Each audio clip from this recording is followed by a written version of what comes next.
Atos 2, 42 e 47, diz assim: eles, falando lá da igreja primitiva, eles se dedicavam ao ensino dos apóstolos, e à comunhão, e ao partir do pão, e às orações. Todos estavam cheios de temor, e muitas maravilhas e sinais eram feitos pelos apóstolos. Todos os que criam mantinham-se unidos, e tinham tudo em comum. Vendendo suas propriedades e bens, distribuíam a cada um conforme a sua necessidade. Todos os dias, continuavam a reunir-se no pátio do templo. Partiam o pão em suas casas e juntos participavam das refeições, com alegria e sinceridade de coração, louvando a Deus e tendo a simpatia de todo o povo. E o Senhor lhes acrescentava todos os dias os que iam sendo salvos. Amém? Nós estamos nos debruçando sobre diversos e diferentes textos aí das Sagradas Escrituras, a cada domingo, a fim de resgatar quais são os direcionamentos de Deus, né, os direcionamentos, direções divinas, acerca de como deve ser o nosso culto.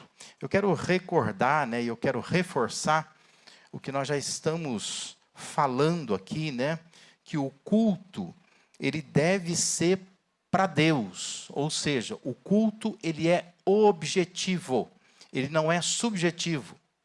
Ele tem um objeto. Nós cultuamos alguém, e esse alguém é Deus. Então, a gente não se cultua, né?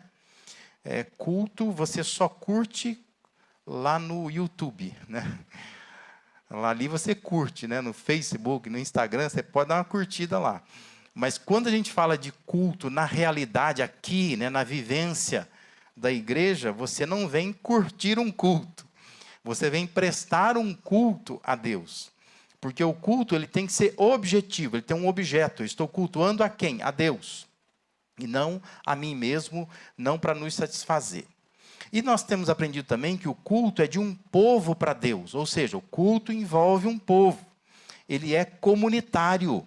Apesar do culto pessoal, né, aquela devoção pessoal a Deus, os ajuntamentos são o modo bíblico de o povo responder à misericórdia de Deus, né? A gente faz isso através dos cultos. E é a maneira que aquelas pessoas comprometidas com Deus expressam sua gratidão, ouvindo a palavra do Senhor através de um culto, de uma reunião, de um ajuntamento. Semana passada, nós vimos também que o culto, ele é necessário para o homem se retratar com Deus. Nós precisamos sempre demonstrar que nós estamos querendo retratar com Deus o nosso pecado. Nós queremos nos reconciliar com Deus e nós queremos nos renovar para com Deus, né? Então, nós entendemos isso na semana passada. Hoje, especificamente, nós queremos refletir sobre o que precisa ficar fora do culto. O que não é culto, que não faz parte do culto, que está no culto muitas vezes, né? Ou está nos cultos por aí. E a gente precisa, talvez, tirar isso, porque não faz parte do culto. Para isso, é fundamental a gente se concentrar nos elementos essenciais de um culto a Deus. Porque se houver uma compreensão do que faz parte do culto de acordo com as orientações bíblicas, será mais fácil identificar o que não pertence a ele. E pode, ou em alguns casos, precisa ser tirado do culto, né? Porque não é culto, não faz parte do culto a Deus. Esse texto de Atos 2, que nós lemos no início, é um resumo de como a igreja que começou lá em Jerusalém, como que ela mantinha a sua rotina de culto, as suas reuniões, seus ajuntamentos, seus encontros. Não é difícil notar, só lendo esse texto, com atenção, você nota os pilares da liturgia daquela igreja. Tinha ensino, certo? Você lê o texto aí, você vai perceber. Tinha ensino, então os cultos da igreja tem que ter ensino, comunhão, celebração da ceia, que no texto é chamado de partir do pão, não confunda partir do pão com refeição, não tem nada a ver, é que a ceia é chamada partir do pão. Então tinha o partir do pão, nós vamos celebrar hoje aqui, tinha oração, orações, tinha o senso de responsabilidade comunitária, consagração de bens, e tinha louvor, que diz que eles louvavam a Deus. Então, assim, em linhas gerais, esses são os pilares de um culto. Num culto tem que ter essas coisas. Mas antes da gente entender exatamente o que é para ter e o que não é para ter no culto, é importante que a gente entenda que a igreja ela sempre vai estar diante de um duplo desafio. Um desafio é que nós, como igreja, nós precisamos ser uma comunidade contemporânea. Ou seja, a igreja ela tem que se comunicar com o mundo atual, o mundo onde ela está, o mundo onde ela está inserida, né? Então a igreja tem que ter relevância para o seu tempo. Tem que ser uma igreja que cativa, que conquista pessoas da sua atualidade. Porque não adianta ser uma igreja para um outro tempo. Tem que ser uma igreja para o nosso tempo. Então tem que ser uma igreja contemporânea, que ela caminha conforme o seu tempo. Mas um outro desafio é que nós, como igreja, precisamos ser uma comunidade fiel às Escrituras Sagradas. Ou seja, nós temos que manter as nossas garras cravadas no que Deus nos deixou na sua palavra. Que olha, sim, para o futuro, mas, ao mesmo tempo, a gente lança a mão do passado. Ainda que a gente se utilize de ferramentas modernas, né, para alcançar a atual geração, as chamadas novas gerações, mas nós dependemos do passado para a gente se manter nos trilhos de Deus. É uma igreja que não inventa coisas, mas que se alimenta das orientações que Deus deixou lá no passado. Percebe o tamanho da encrenca? Porque assim, é muito complicado isso, né? Porque você tem que ter uma igreja que não pode ser fossilizada, né? Que vira um fóssil. Tem igreja que virou um fóssil. Ninguém quer uma igreja daquela. Porque se ela é esquisita, ela vai diminuindo cada vez mais. Acho que o último que morrer precisa fechar a porta e apagar a luz. Porque ela não cresce mais, porque ela não se comunica com o seu tempo mais, né? Ela é para um outro tempo. Ela parou no tempo. Então a igreja não pode ser assim, ela tem que ser contemporânea, ela tem que atender ao seu tempo. Mas ao mesmo tempo, a igreja tem que ser fiel às Escrituras. Então ela não pode ficar inventando moda. Ela tem que ser moderna, porém fiel. Percebe o desafio? Que é o desafio que os pastores têm nos dias atuais. Pensando nisso, como então definir com segurança e com sabedoria o que faz parte e o que não faz parte do culto? Eu quero aqui então dar duas diretrizes para a gente pensar. Certamente pode ser que tenha mais que essas, mas eu quero dar duas, né? Primeira diretriz, nós precisamos tornar o culto mais bíblico. A forma de manter esse equilíbrio entre uma igreja contemporânea e uma igreja fiel é a gente tornar o culto mais bíblico. A Bíblia tem que ser o princípio regulador da nossa vida. E a Bíblia tem que ser o princípio regulador do nosso culto. De modo que é a Bíblia quem deve reger, quem deve governar o que nós faremos ou que não faremos no ambiente da igreja, como igreja, nos cultos. É para ser simples. Nós fazemos todas as coisas que Deus nos diz para fazer. E a gente não faz as coisas que Deus fala que não é para fazer. E é isso, né? Isso é fidelidade às Escrituras. Então, o que deve ter num culto? O que a Bíblia fala que deve ter num culto. O que não deve ter num culto? O que a Bíblia fala que não é para ter num culto. Se a gente for uma igreja bíblica, a gente tem que tornar o culto mais bíblico. Quando nós olhamos para a descrição da rotina da igreja em Atos 2, 42 e 47, diz que aquela igreja partia do ensino. Diz que ela perseverava na doutrina ou no ensino dos apóstolos. E por estar, então, assentada sobre o ensino dos apóstolos, isso determinava como seriam todas as outras ações. Comunhão, as orações, louvor, contribuição, tudo isso era determinado por causa do ensino dos apóstolos. Entende? Então, o ensino era o principal, era o princípio daquela igreja. Começava pelo ensino. E aí, então, o ensino ia regando todas as partes da igreja. De modo que todas as ações da igreja, elas vinham daquela fonte que é o ensino dos apóstolos. Ou seja, A Bíblia precisa regar todas as partes do culto. Cada parte do culto precisa refletir compromisso, fidelidade à palavra de Deus. Trocando em moedinha de R$1, como então o culto será bíblico?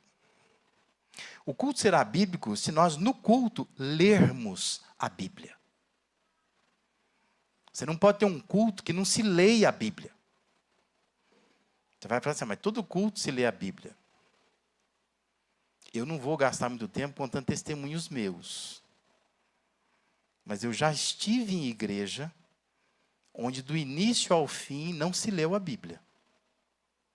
Eu estava de férias, eu fui visitar um culto, uma igreja numa cidade, num outro estado, e do início ao fim, nenhum momento a Bíblia foi lida, nem no sermão do pastor. Porque o pastor citou a frase de um livro, e ele falou a frase do livro, que não era a Bíblia o livro, né? Então, assim, é possível você ter cultos, você encontrar cultos onde a Bíblia simplesmente ela é deixada de lado. Você fica sentindo cheiro de Bíblia aqui e ali, mas Bíblia mesmo não tem, né? Então, o culto será bíblico lendo a Bíblia. Conforme a versão da NVI, Paulo ele instruiu a Timóteo, dedique-se à leitura pública da Escritura. Quando Paulo está orientando Timóteo, ele está falando sobre a leitura pública. Leia para o povo a Bíblia. Porque é importante que no culto se leia trechos da Bíblia. Porque às vezes é aquele trecho da Bíblia que muda, que transforma, que toca a vida da pessoa. Então, um culto bíblico tem que ler a Bíblia. Um culto bíblico tem que ter pregação da Bíblia. 2 Timóteo 4,2, Paulo disse a Timóteo, prega a palavra. Em Atos 4,31, está registrado que depois de orarem, tremeu o lugar em que estavam reunidos, todos ficaram cheios do Espírito Santo e anunciavam corajosamente a palavra de Deus. A gente gosta de pensar no lugar tremendo, a gente gosta de pensar o Espírito Santo enchendo, mas a gente esquece de perceber que anunciava a palavra de Deus. Cultos bíblicos são cultos onde se prega a Bíblia. No culto, nós buscamos, então, ouvir a voz de Deus por meio da exposição da palavra. Você não pode simplesmente pensar em igreja como um lugar onde não se prega a Bíblia, porque o culto bíblico tem que ter pregação da Bíblia. A gente precisa ter um culto bíblico orando biblicamente, né? Isto é, que haja orações e momentos de oração no culto que edifiquem as pessoas. Você não pode ter num culto todo mundo orando ao mesmo tempo, uma bagunça e não edifica ninguém. Por quê? Porque você tem que orar junto com todo mundo. Se tem alguém orando, você ouve a oração da pessoa, porque isso vai edificar a pessoa, né? E a gente sabe que orar em público é diferente de orar sozinho. Então, assim, momentos confusos, turbulentos no culto não edificam. A igreja precisa de momentos de calmaria, de tranquilidade, orando biblicamente, né? A pessoa está orando, estou prestando atenção no que ela está orando. Atos 2,42 diz que aqueles primeiros cristãos se dedicavam às orações. Nós precisamos, nos cultos, orar biblicamente. Nós precisamos cantar a Bíblia, né? Quando nós nos distanciamos da Bíblia, nossas músicas podem ser afirmações de desejos meramente humanos. Anseios por prosperidade, vontade de vingar, de se impor, de se afirmar. São canções que destinam, às vezes, amargura e não gratidão a Deus. Só um exemplo. Tem uma música que fala assim: eu vou me assentar à mesa do rei. Eu vou comer na mesa do rei. E todos que me humilharam vão me ver ali. E vão ter que saber que fui convidado, sim. Gente, isso é amargura. Isso não é louvor a Deus. E tem muita música que fala desse jeito. Vou pisar na cabeça do inimigo. O inimigo vai ver. Quem não acreditou em mim agora vai ver. Mas o culto agora virou um momento assim, de você se vingar das pessoas, né? De se afirmar, de poder botar para fora os rancores que tem. Não. Nós precisamos cantar biblicamente, ou seja, cantamos canções que refletem textos bíblicos, conceitos bíblicos, princípios bíblicos. E é difícil. Quando a gente vai garimpar, né, um repertório, não é fácil. Porque é uma tendência de músicas que são muito voltadas para o ser humano e não para Deus, né? E as pessoas gostam dessas músicas que declaram a vitória, que diz que você vai vencer, nunca mais vai acontecer alguma coisa na sua vida, porém não é música bíblica, não é? E nós precisamos praticar a Bíblia. Ou seja, o cumprimento de ordenanças como o batismo, como a celebração da ceia do Senhor, são evidências de obediência e prática da palavra. Então, o culto, além de coisas como comunhão, como amor, como preocupação com o outro, ofertar, são formas de praticar a Bíblia durante o culto. Nós estamos praticando Bíblia. Se nós fizermos isso, estamos tendo um culto bíblico. Então, para você não esquecer, está tudo escrito aí. Leitura da Bíblia, pregação da Bíblia, orações regadas pela Bíblia, canções inspiradas na Bíblia, demonstrações de obediência à Bíblia, precisam fazer parte do culto e tornam o culto bíblico. Então essa é uma diretriz.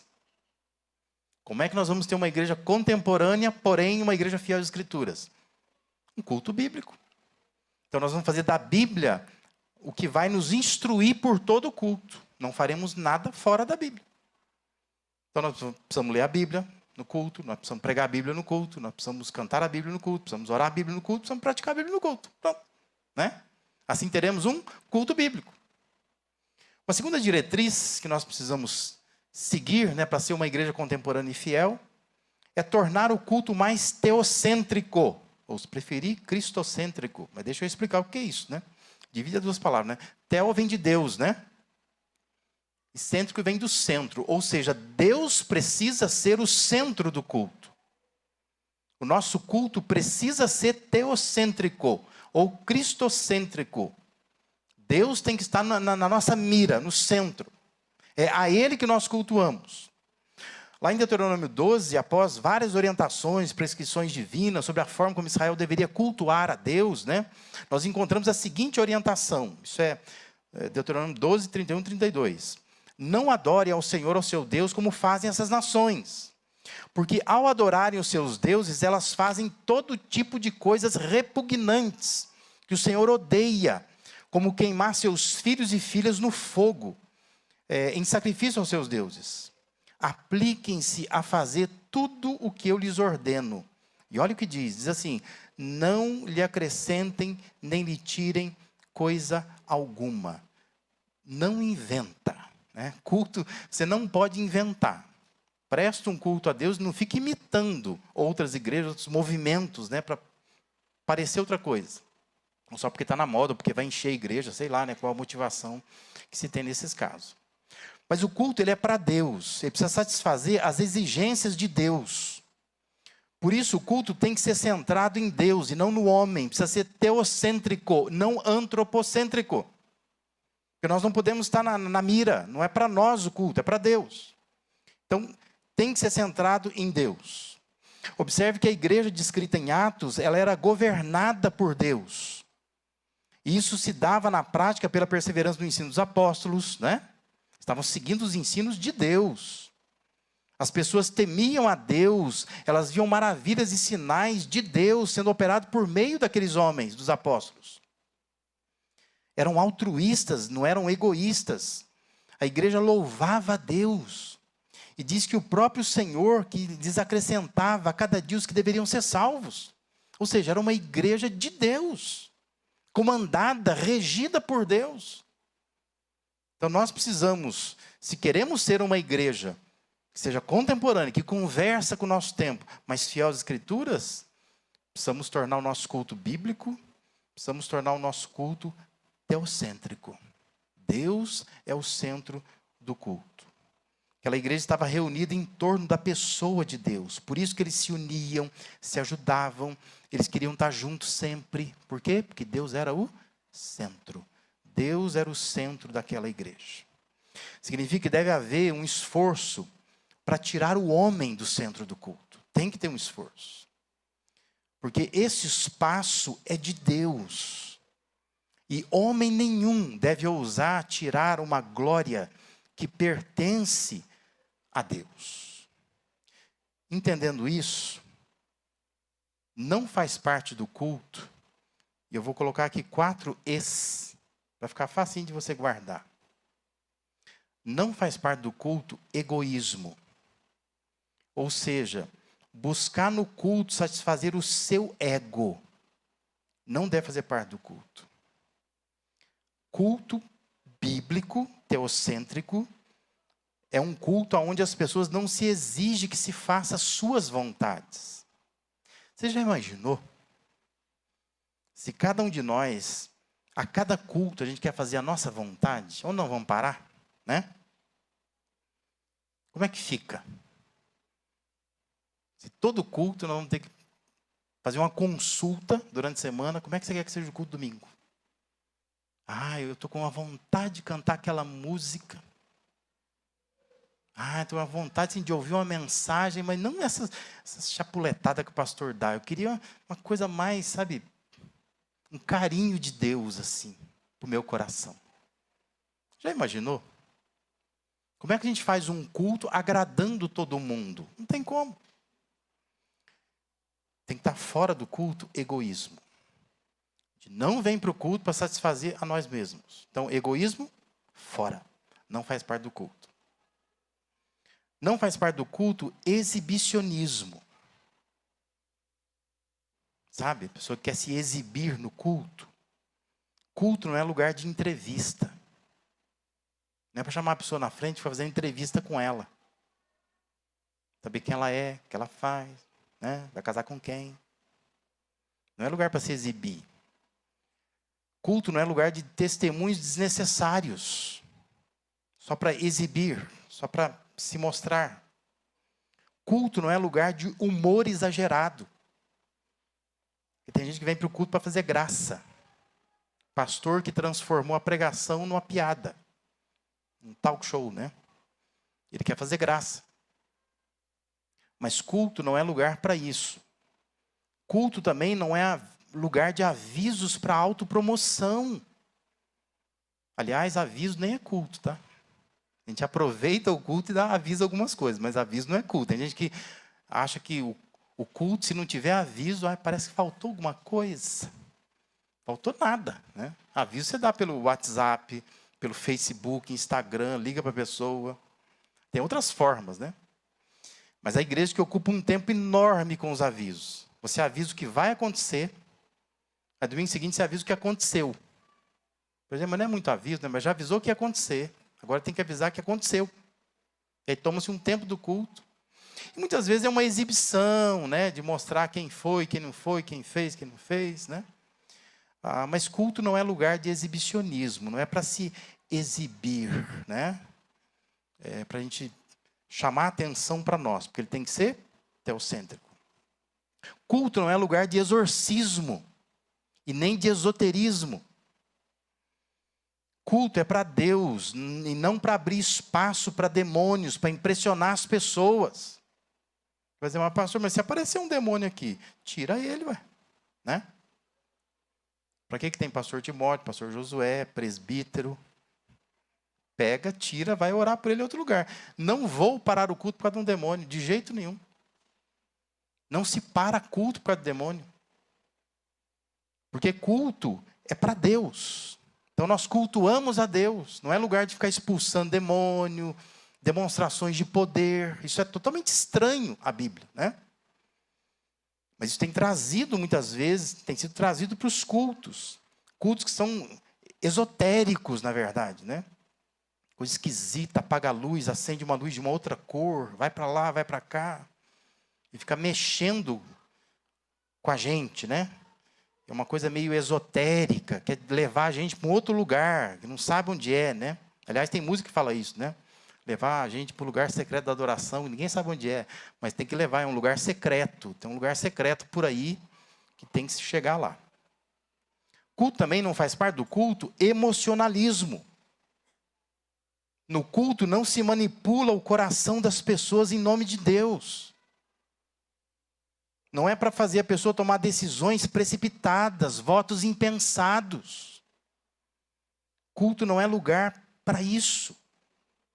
Há líderes, eu chamo de líderes, não chamo nem de pastor, porque eu acho que pastor é uma outra coisa.